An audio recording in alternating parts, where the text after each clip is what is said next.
You open your eyes for the very first time, and would you look at that? You're a human. Congrats. But let's not get too excited. This is Taris, your home planet in the Outer Rim. And it sucks. You and your mother live in one of the many abandoned starship wrecks that are littered all across the planet's swamp-covered surface. When you're only 13 years old, you spend your days scouring old shipping containers, fighting over pieces of scrap, and living in extreme poverty. The other side of the planet, however, is a paradise. The rich live in fancy skyscrapers, guarded by private security forces. It's every kid's dream to one day save enough money to afford a home on the far side of Taris. But you're broke, and there's no work. A long life of grueling poverty or a short life of crime seem to be your only options. But there is one other path. One day, while you're rummaging through abandoned scrap heaps for something to sell, you stumble upon an old, crumbled up poster. On it are 3 stormtroopers dressed in pristine white armor, standing tall. Nothing beats an academy education, it says. Stand with the best, enroll today. Stormtroopers aren't just your regular Imperial troopers. These are the elite, the cream of the crop, the deadliest weapon in the Emperor's arsenal.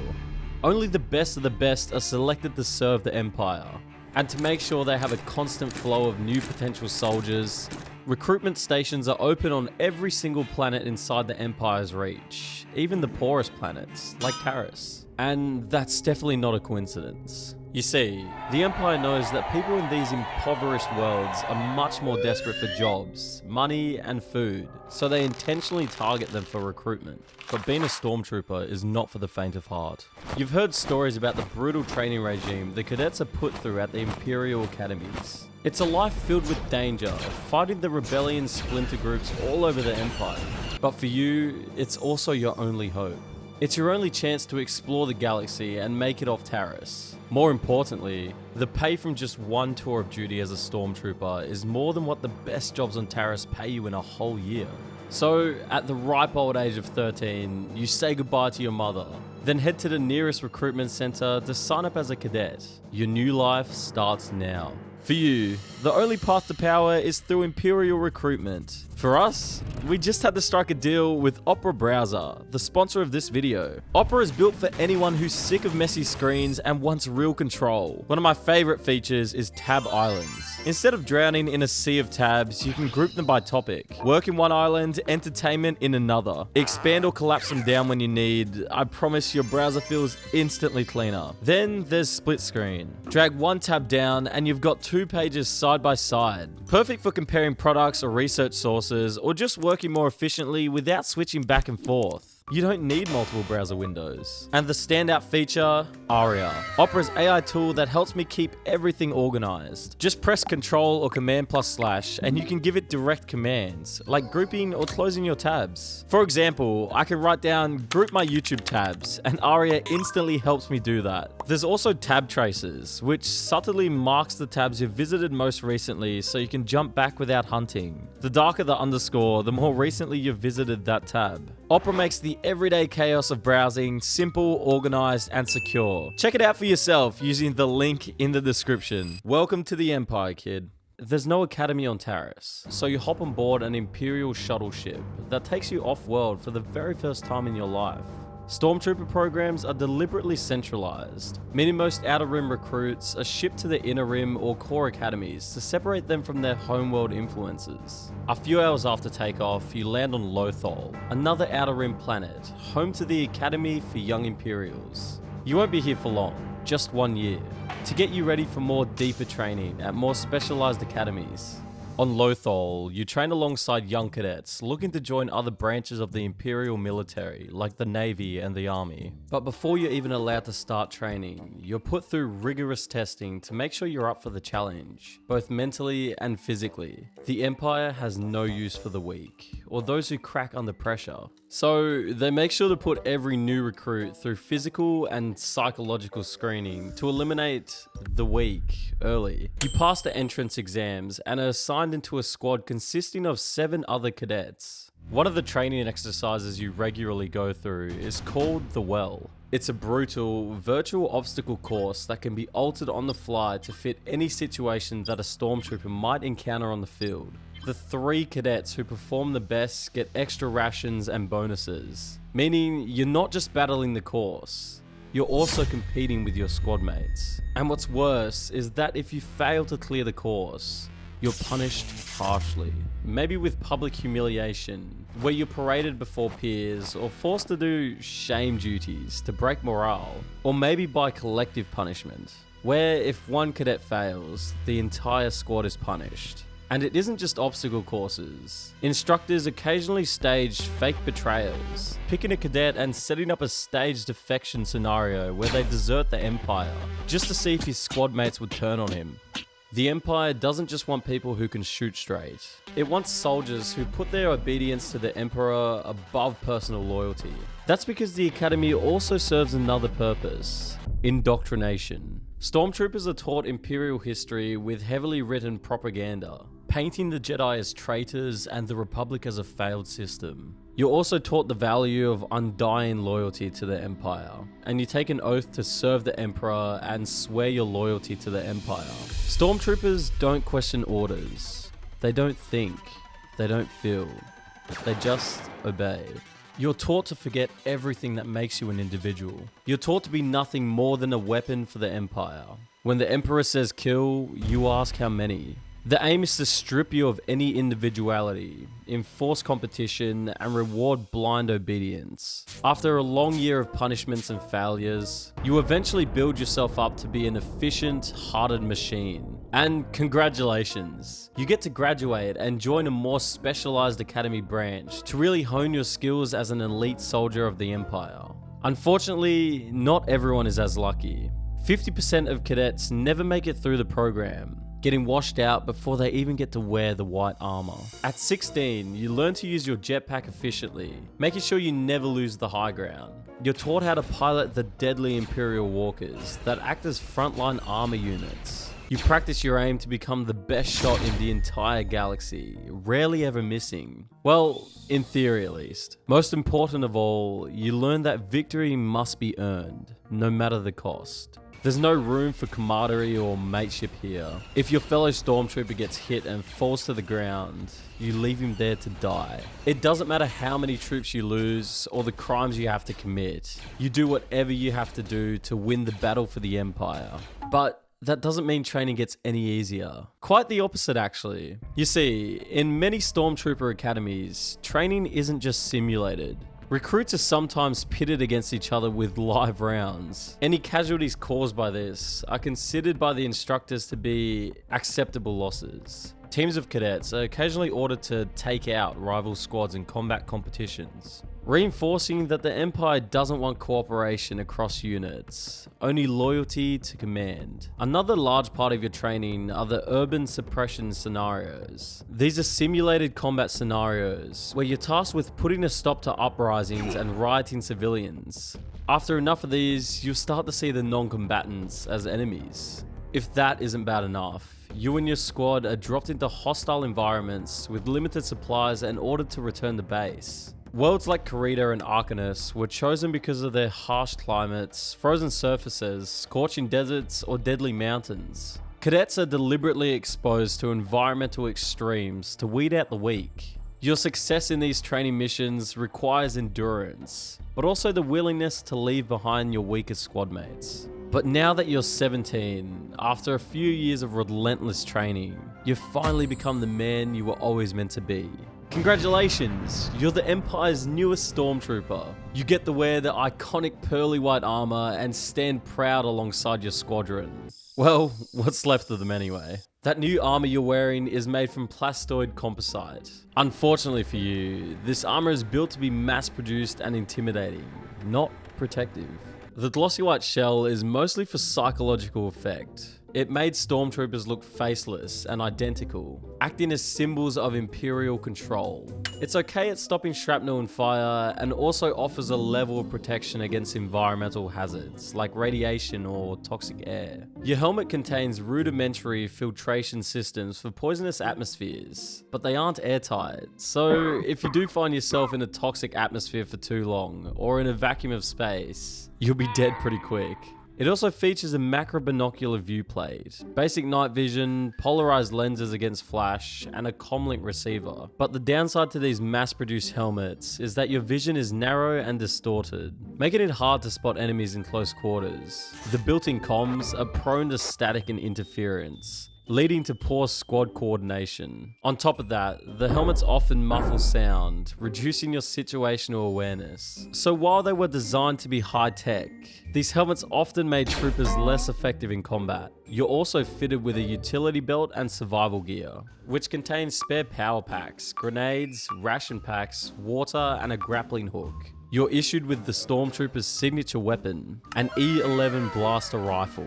It's small and modular, able to be folded for easy carrying. It has an effective range up to 300 meters, or 980 feet. But good luck if you want to shoot at anything beyond that. It's terribly inaccurate at long ranges due to poor sights. And to top it all off, when it comes to blaster bolts, the real threat, your suit doesn't offer much protection. It can deflect the occasional blaster bolt if you're really lucky, or absorb low power shots. But a direct hit will almost definitely pierce through it. But at least it's comfortable, right? Well, no, not at all actually.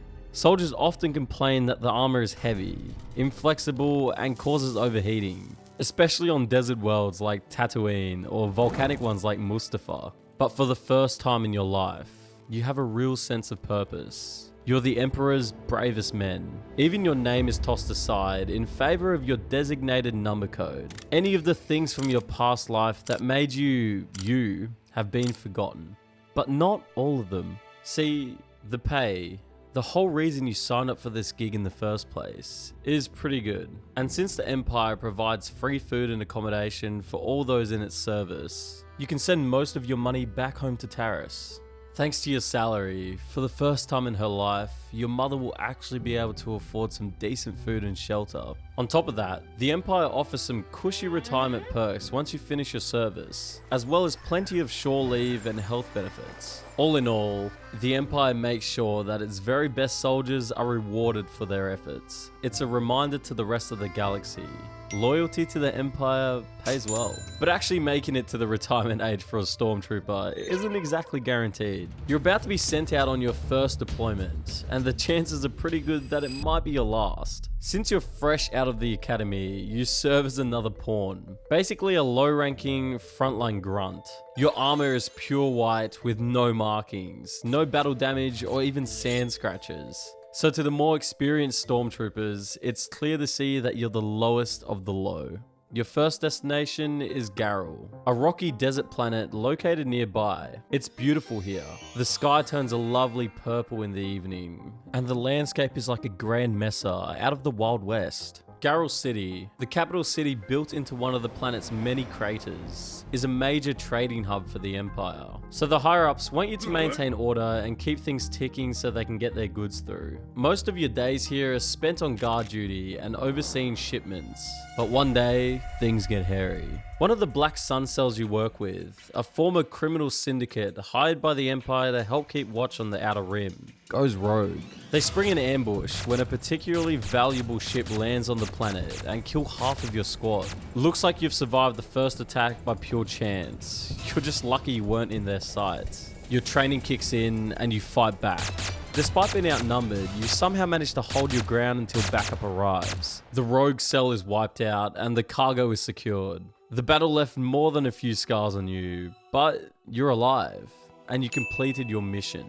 The commanding officer notices your bravery and decides to promote you. A single colored shoulder plate is fixed onto your armor to note your new rank. And now that you've been made sergeant, you're given command of your very own squad of 10 troopers. You continue your service on Garrel without a hitch, before being shipped off to a new posting on Kashyyyk, the Wookiee homeland. Kashyyyk is covered front to back in thick, dense forests, reminding you of home. The Empire wants you to take all the resources the planet has to offer, including the most valuable, Wookiee slaves, who'll be shipped across the galaxy to work manual labor jobs. Your post on Garrel was pretty laid back, but the Wookiee resistant groups on Kashyyyk are seriously dangerous. They're armed, vicious, and trained in guerrilla warfare. You lead your squad through the jungles, tasked with taking out any rogue outlaw groups you find along the way. The lives of these fresh recruits are in your hands. Out of nowhere, the Wookiees spring a massive ambush. They take down one of your squad mates, a close friend of yours, but you leave him to die,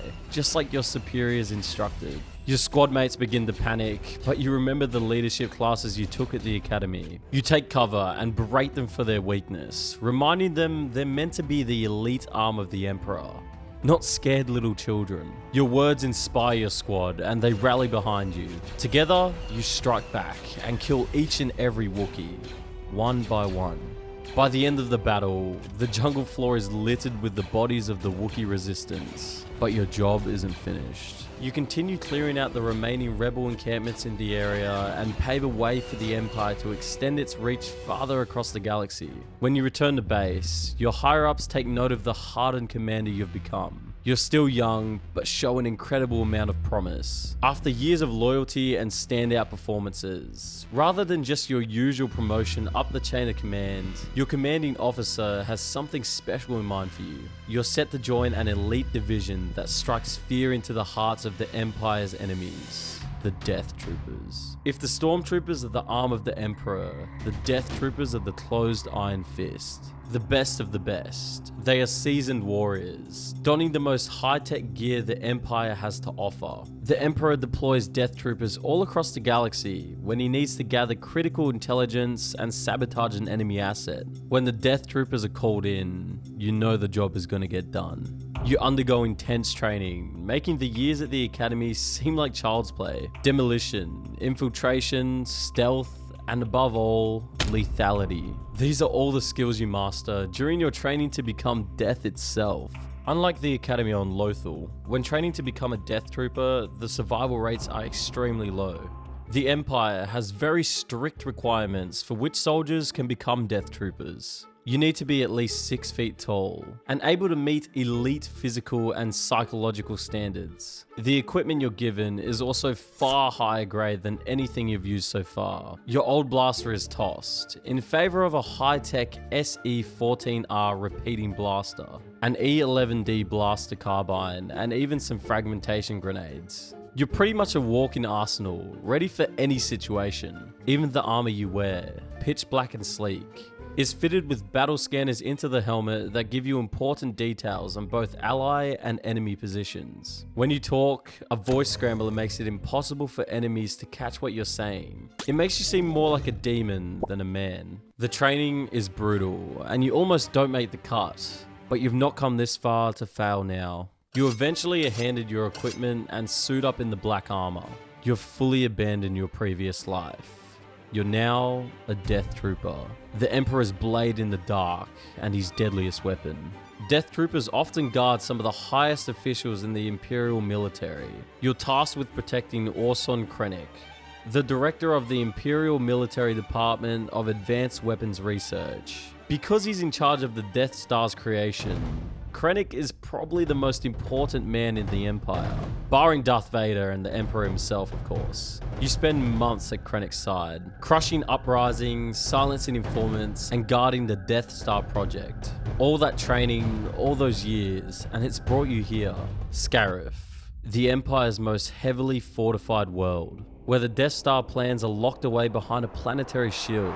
But today, the rebellion is making its move. Starfighters rip through the skies, walkers thunder across the beaches, and thousands of stormtroopers are cut down across the planet.